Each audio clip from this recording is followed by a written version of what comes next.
మేడ్చల్ జిల్లా చెర్లపల్లి రైల్వే టెర్మినల్లో మౌలిక వసతులు కల్పించి ట్రాఫిక్ సమస్యలను పరిష్కరించి రోడ్ల విస్తరణను చేపట్టాలని డిమాండ్ చేస్తూ ఈరోజు చెర్లపల్లి రైల్వే టెర్మినల్ ముందు బీజేపీ ఆధ్వర్యంలో బైఠాయించి ధర్నా నిర్వహించారు. ధర్నాను ఉద్దేశించి ఉప్పల్ మాజీ ఎమ్మెల్యే ఎన్వీఎస్ఎస్ ప్రభాకర్ మాట్లాడుతూ తెలంగాణ రాష్ట్ర ప్రభుత్వం మొద్దు నిద్రలో ఉందని, భారత ప్రభుత్వం 450 కోట్లతో చెర్లపల్లి టెర్మినల్ నిర్మించి వర్చువల్ గా 4 నెలల క్రితమే మోదీ చేతుల మీదుగా ప్రారంభించి ఇంతవరకు రాష్ట్ర ప్రభుత్వం ప్రయాణికులకు కనీస వసతులు కల్పించకపోవడం సిగ్గుచేటన్నారు. రోడ్లు, వీధి లైట్లు, బస్సు సౌకర్యం, కనీస వసతులు లేక ప్రజలు ఇబ్బందులు గురవుతున్నారని ఆవేదన వ్యక్తం చేశారు. 15 రోజుల్లో ప్రజలకు కావాల్సిన వసతులు కల్పించకపోతే రాష్ట్ర ప్రభుత్వాన్ని అష్టదిగ్బంధం చేస్తామని హెచ్చరించారు.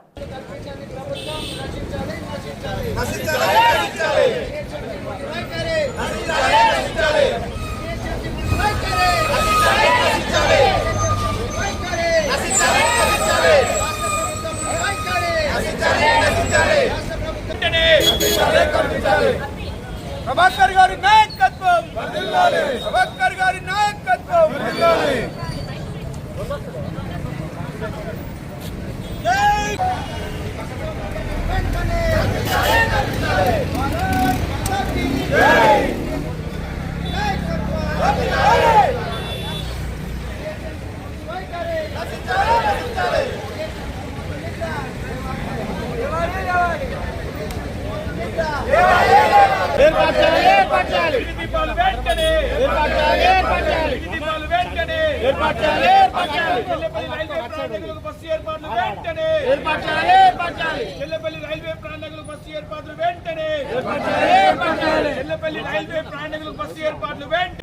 చుట్టుపక్కల ఉన్నటువంటి అనేక పరిసర ప్రాంతాల ప్రజానికానికి ఇక్కడే ట్రైన్ ఎక్కచ్చు, ఇక్కడే ట్రైన్ దిగచ్చు, ఇక్కడి నుంచే కొత్త ట్రైన్ కూడా ఎక్కడానికి వీలు కల్పిస్తూ 26 ట్రైన్లని ఆపుతున్నారు.